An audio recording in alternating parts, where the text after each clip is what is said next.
أعوذ بالله من الشيطان الرجيم بسم الله الرحمن الرحيم وما أرسلنا قبلك إلا رجالا نوحي إليهم فاسألوا أهل الذكر إن كنتم لا تعلمون صدق الله العظيم سورة الأنبياء 7 വമാ അർസൽന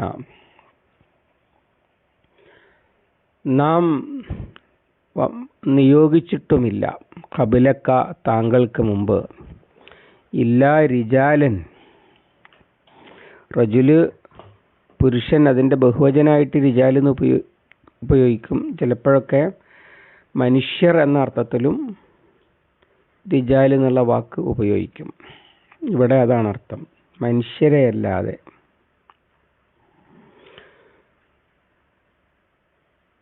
ഖബലക താങ്കൾക്ക് മുമ്പ് ഇല്ല റിജാലൻ മനുഷ്യരെ അല്ലാതെ നൂഹി ഇലൈഹിം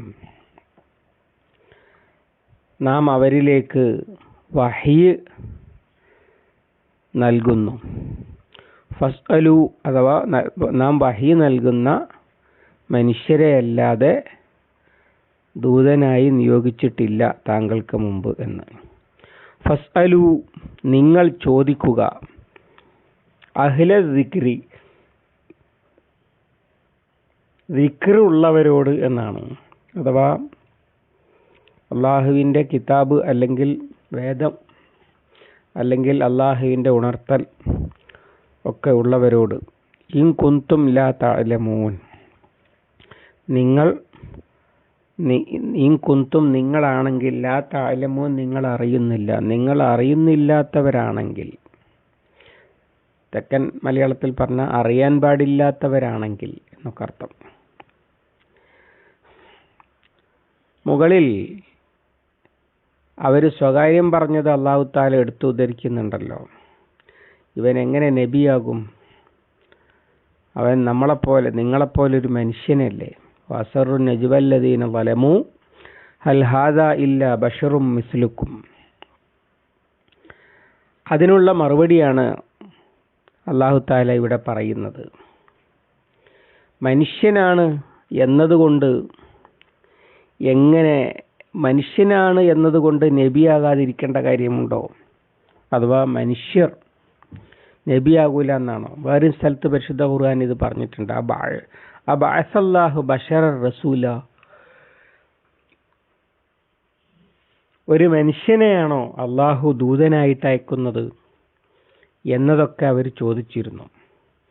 ചോദിക്കുന്നത് ലലമു ആയ ആളുകളാണ്. മുകളിൽ അത് പറഞ്ഞു. ചോദിക്കുന്നവർക്ക് കാര്യം മനസ്സിലാക്കാഞ്ഞിട്ടല്ല, ആളുകളെ നബി സല്ലല്ലാഹു അലൈഹി വസല്ലമയിൽ നിന്ന് അകറ്റാനുള്ള എളുപ്പ വഴികളിൽ ഒന്നാണ്. അവർക്ക് കണ്ട് പരിചയമുണ്ടാവില്ലല്ലോ. ഒരു റസൂലിനെ, മനുഷ്യനായൊരു റസൂലിനെ മനുഷ്യകുലം കണ്ടിട്ട് 500 കൊല്ലം കഴിഞ്ഞിരിക്കുന്നു നബി സല്ലല്ലാഹു അലൈഹി വസല്ലമ വരുമ്പോൾ. അതിൻ്റെ മുമ്പ് അവർ കണ്ടത് ഈസാ അലൈഹി സ്വലാമിനെയാണ്. അതുകൊണ്ട് തന്നെ ഇതൊരു അപൂർവ സംഭവമാണ്. ഇപ്പോൾ നമുക്കും അങ്ങനെയാണ്. നമ്മൾ അങ്ങനെ ഒരു മനുഷ്യനെ പോലും കണ്ടിട്ടില്ല. മുഹമ്മദ് സല്ലല്ലാഹു അലൈഹി വസല്ലമയെ കുറിച്ച് ചരിത്രം പഠിച്ചിട്ടേ ഉള്ളൂ. അതുകൊണ്ട് അക്രമികളായ ആളുകൾക്ക് എളുപ്പവഴിയാണ് ആളുകളെ തെറ്റിദ്ധരിപ്പിക്കാൻ ഒരു മനുഷ്യനെ അള്ളാഹു റസൂലായിട്ട് അയക്കുക എന്ന്. അതിന് അള്ളാഹു പറയുന്ന മറുപടി മുഹമ്മദ് സല്ലല്ലാഹു അലൈഹി വസല്ലമ മാത്രമല്ല, ഒരു കാലത്തും മനുഷ്യരായിട്ടല്ലാതെ അയച്ചിട്ടില്ല എന്നാണ്. വമാ അർസൽനാ ഖബലക ഇല്ലാ റിജാലൻ. റിജാലൻ എന്നാൽ ആണുങ്ങളെ അല്ലാതെ എന്ന് പരിഭാഷപ്പെടുത്താൻ പറ്റും. പക്ഷേ റജുലു എന്ന വാക്ക് അങ്ങനെ സ്ത്രീകളെക്കുറിച്ച് പറയുന്നിടത്ത് ഉപയോഗിച്ചാലേ റജുലിന് പുരുഷൻ എന്ന അർത്ഥമുണ്ടാകുകയുള്ളൂ. പൊതുവിൽ പറയുമ്പോൾ തൃശ്ശൂർ പൂരത്തിന് ഒരു പുരുഷാരം തടിച്ചുകൂടി എന്ന് പറഞ്ഞാൽ ആണുങ്ങൾ മാത്രമേ പൂരം കാണാൻ വന്നിട്ടുള്ളൂ എന്നൊന്നും അതിനർത്ഥമില്ല. എന്നതുപോലെ പരിശുദ്ധ ഖുർആനിലും അത്തരം പ്രയോഗങ്ങൾ നമുക്ക് കാണാവുന്നതാണ്. ഉദാഹരണമായിട്ട് പിന്നെ മാ ജഅലല്ലാഹു ലി റജുലിൻ ഖൽബൈനി ഫീ ജൗഫിഹി സൂറത്തുൽ അഹ്സാബിൽ അല്ലാഹു തആല ഒരു പുരുഷനും അവൻ്റെ മാറിടത്തിൽ രണ്ട് ഹൃദയങ്ങൾ വെച്ചിട്ടില്ല എന്ന് പറയുന്നുണ്ട്. അപ്പറഞ്ഞതിൻ്റെ അർത്ഥം സ്ത്രീക്ക് രണ്ട് ഹൃദയം വെച്ചിട്ടുണ്ട് എന്നാണോ? അങ്ങനെയില്ല. ഒരു മനുഷ്യനും രണ്ട് ഹൃദയം കൊടുത്തിട്ടില്ല എന്നാണ് പറയുന്നത്. അതുപോലെ റിജാലുല്ലാ തുൽഹീഹിം തിജാറത്തുൻ വലാ ബൈഉൻ അൻ ദിക്രില്ലാഹി വ ഇഖാമിസ് സലാത്തി വ ഈതാഇസ് സക്കാത്തി സൂറത്തു നൂറിൽ അള്ളാഹുവിൻ്റെ വെളിച്ചത്തിലേക്ക് മാർഗദർശനം സിദ്ധിച്ച കച്ചവടമോ കൊള്ളക്കൊടുക്കകളോ ഒന്നും അള്ളാഹുവിനെ സ്മരിക്കുന്നതിൽ നിന്ന് തടയാത്ത മനുഷ്യരുണ്ടവിടെ എന്നാണ്, അല്ലാതെ ആണുങ്ങളുണ്ട് എന്നതിനർത്ഥമില്ല. എന്നെ ഖുർആനിൽ പല സ്ഥലത്തും ഈ പ്രയോഗം കാണാവുന്നതാണ്. അതുകൊണ്ട് തന്നെ എല്ലാവരും പുരുഷന്മാരായിരുന്നു എന്നല്ല ഇവിടെ ചർച്ച. കാരണം എന്താണ് ഒരു പുരുഷൻ റസൂലായി വന്നിരിക്കുന്നു എന്നല്ല, എന്താണ് ഒരു മനുഷ്യൻ റസൂലായി വന്നിരിക്കുന്നു എന്നാണ് അവർ പ്രശ്നവൽക്കരിക്കുന്നത്. അതിന് മറുപടിയാണ് എല്ലാ കാലത്തും മനുഷ്യരെയാണ് റസൂലായിട്ട് അയച്ചിട്ടുള്ളത് എന്ന്. എന്നാൽ സ്ത്രീകളെ റസൂലായിട്ട് അയച്ചിട്ടുണ്ടോ? അത് ചർച്ച ചെയ്യപ്പെടാത്തൊരു വിഷയമാണ്. എന്നാൽ ഈ ആയത്ത് ഉദ്ധരിച്ചുകൊണ്ട് ചില ആളുകൾ അങ്ങനെ വാദിച്ചിട്ടുണ്ട് പഴയകാല ഖുർആൻ വ്യാഖ്യാതാക്കളിലും.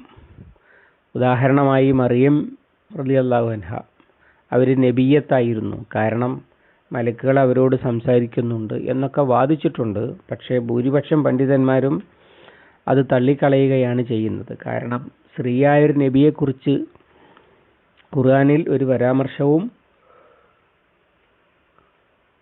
വ്യക്തതയിൽ മനസ്സിലാക്കാവുന്ന തരത്തിലില്ല.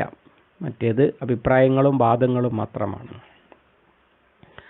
അതുകൊണ്ട് പുരുഷന്മാരെ വന്നിട്ടുള്ളൂ എന്ന് വാദിക്കാൻ വേണ്ടി പല ആളുകളും ഇല്ലാ റിജാലൻ നഹി ഇലൈഹിം എന്നത് ഉദ്ധരിക്കാറുണ്ട്. പക്ഷേ ഇവിടെ യഥാർത്ഥത്തിൽ അത് വിഷയമല്ല. അഥവാ ആണെന്താണ് നബിയായി വന്നിരിക്കുന്നത് എന്നതല്ല അവരുടെ ചോദ്യം, മനുഷ്യൻ എന്താണ് എന്നാണ്. അതിന് മറുപടി മനുഷ്യന്മാർ തന്നെയാണ് എല്ലാ കാലത്തും നബിമാരായിട്ട് വന്നത്. ഫസ്അലു അഹ്ല ദിക്രി ഇൻ കുന്തും ലാ തഅലമൂൻ, നിങ്ങൾ അറിയുന്നവരല്ലെങ്കിൽ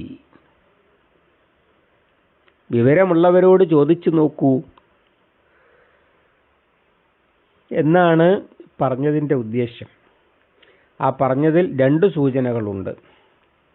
ഒന്ന്, ഈ ചോദിക്കുന്നവർ മക്ക മുശ്രിക്കുകൾ, അവർ വേണ്ട വിധമുള്ള ഗൗരവപൂർണമായ പഠനത്തിൻ്റെ, ചിന്തയുടെ, അന്വേഷണത്തിൻ്റെ അടിസ്ഥാനത്തിലല്ല മുഹമ്മദ് സല്ലല്ലാഹു അലൈഹി വസല്ലമ നബിയല്ല എന്ന് വിളിച്ചു കൂവുന്നത്. പകരം അവരുടെ തോന്നൽ അവർ പറയുന്നു എന്നേ ഉള്ളൂ. അതുകൊണ്ട് വിവരമില്ലാതെ പറയുന്ന നിങ്ങൾ വിവരമുള്ളവരോട് ചോദിച്ചു നോക്കുക എന്ന് പറഞ്ഞാൽ നിങ്ങൾക്ക് വിവരമില്ല എന്നർത്ഥം. രണ്ടാമത്തത്, നബി സല്ലല്ലാഹു അലൈഹി വസല്ലമയോട് പലതരം ചോദ്യങ്ങൾ ചോദിക്കുവാനും നബി സല്ലല്ലാഹു അലൈഹി വസല്ലമയിൽ നിന്ന് ചോദ്യങ്ങൾ ചോദിക്കാൻ മുശ്രിക്കുകളെ സഹായിക്കുകയും അവരെ തെറ്റിദ്ധരിപ്പിച്ച് അകറ്റുകയുമൊക്കെ ചെയ്യുന്ന ആളുകൾ ജൂതന്മാരാണ്. ആ ജൂതന്മാരോട് ചോദിച്ചു നോക്കുക എന്നാണ് മുഫസ്സിറുകൾ അതിനെ വ്യാഖ്യാനിച്ചിട്ടുള്ളത്.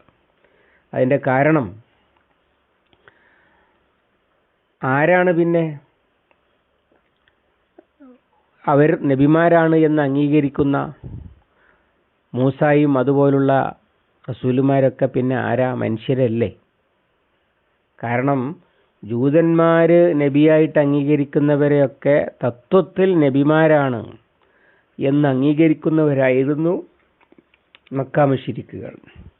അതുപോലെ ഒന്ന് ഞങ്ങൾക്കുണ്ടായിരുന്നെങ്കിൽ ഞങ്ങൾ അവരെക്കാളും നിർമാർഗത്തിലായേനെ എന്നൊക്കെ അവകാശപ്പെട്ടിരുന്നവരാണ്. അതുകൊണ്ട് തന്നെ ഈ പറഞ്ഞു കൊടുക്കുന്ന ജൂതന്മാരുടെ വാദം അവർ അംഗീകരിച്ചു കൊടുക്കുകയാണ്, അവരൊക്കെ മനുഷ്യരും റസൂലുമായിരുന്നു എന്ന്. എന്നിട്ട് പിന്നെ ആ ആളുകളാണോ മുഹമ്മദ് സല്ലല്ലാഹു അലൈഹി വസല്ലമ മനുഷ്യനായതുകൊണ്ട് റസൂലല്ല എന്ന് പറഞ്ഞു കൊടുക്കുന്നത്? ഇത് വെളിച്ചത്ത് കൊണ്ടുവരാനാണ് അവരോട് ചോദിക്കൂ എന്ന് ഇവിടെ പറയുന്നത്. അസ്അലു അഹ്ല ദിക്രി ഇൻ കുന്തും ലാ തഅലമൂൻ. ഖുർആനിൽ വേദഗ്രന്ഥത്തെക്കുറിച്ച് ഇതേ ചോദ്യം മറുപടിയും നമുക്ക് കാണാൻ കഴിയും. ഉദാഹരണമായി സൂറത്തുൽ അൻആം 91-ാമത്തെ ആയത്തിൽ ഖുൽ മൻ അൻസലൽ കിതാബല്ലദീ ജാഅ ബിഹി മൂസ നൂറൻ വഹുദൻ ലിന്നാസ്. പിന്നെ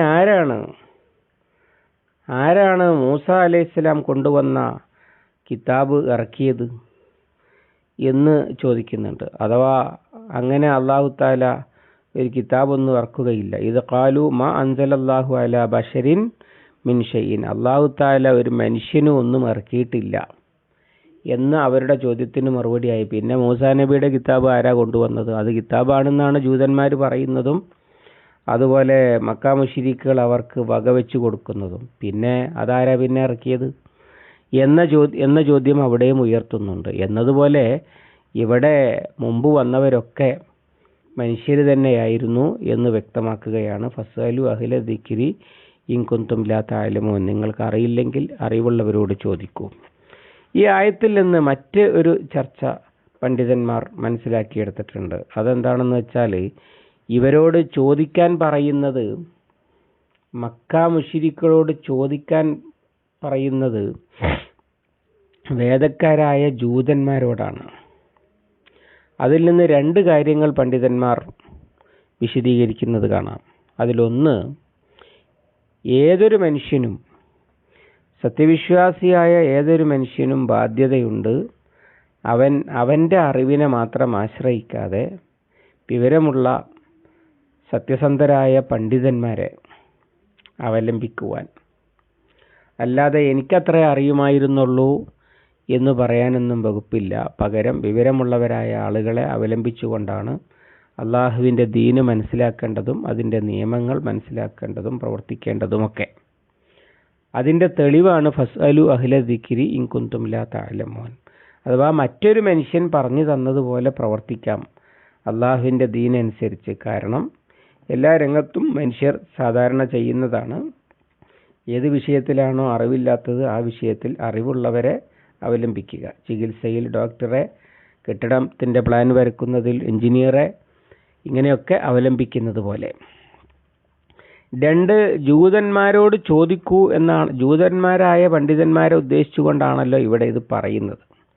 സ്വാഭാവികമായിട്ടും അവരുടെ ചരിത്രവും അവർക്ക് കൂടുതൽ അറിയുന്ന കാര്യങ്ങളും അവരുടെ കിതാബിൽ പറഞ്ഞിരിക്കുന്നതിനെക്കുറിച്ചുള്ള അവരുടെ വിവരങ്ങളും ഒക്കെ അവരോടും ചോദിക്കാം. അങ്ങനെ ഏതൊരു വിഷയത്തിലും അയാൾ വിശ്വാസി തന്നെ ആവണമെന്നില്ല. പകരം ആ വിഷയത്തിൽ അയാൾ അറിവുള്ളവനും അയാൾ സത്യസന്ധമായി കാര്യങ്ങൾ പറഞ്ഞു തരുന്നവനുമാണെങ്കിൽ ഏത് വിഷയത്തിലും ഏത് വിവരമുള്ളവനെയും അവലംബിക്കാം. അപ്പോൾ സത്യവിശ്വാസികൾ, ഉദാഹരണമായി പരിശുദ്ധ ഖുർആനിൽ അഫലാ യൻളുറൂന ഇലൽ ഇബ്ലി കൈഫ ഖുലിഖത്, ഒട്ടകം എങ്ങനെ സൃഷ്ടിക്കപ്പെട്ടിരിക്കുന്നു എന്ന് നിങ്ങൾ നോക്കുന്നില്ലേ? അത് മനസ്സിലാവണമെങ്കിൽ എന്ത് വേണം? ഒട്ടകത്തിൻ്റെ സൃഷ്ടിപ്പിൻ്റെ പ്രാധാന്യം മനസ്സിലാക്കണം. അതറിയാത്തത് കൊണ്ട് ഒട്ടകത്തിൻ്റെ ബയോളജി, ഒട്ടകത്തിൻ്റെ സോളജി നന്നായി അറിയുന്ന ആരോടും ചോദിക്കാം. അതുപോലെ വൈലൽ ജിബാലി കൈഫ നുസിബത്ത്, ഭൂമിശാസ്ത്രം അറിയുന്ന ആരെ അവലംബിച്ചും എങ്ങനെയാണ് പർവ്വതങ്ങൾ ഉറച്ചു നിൽക്കുന്നത് എന്ന് പഠിക്കാം.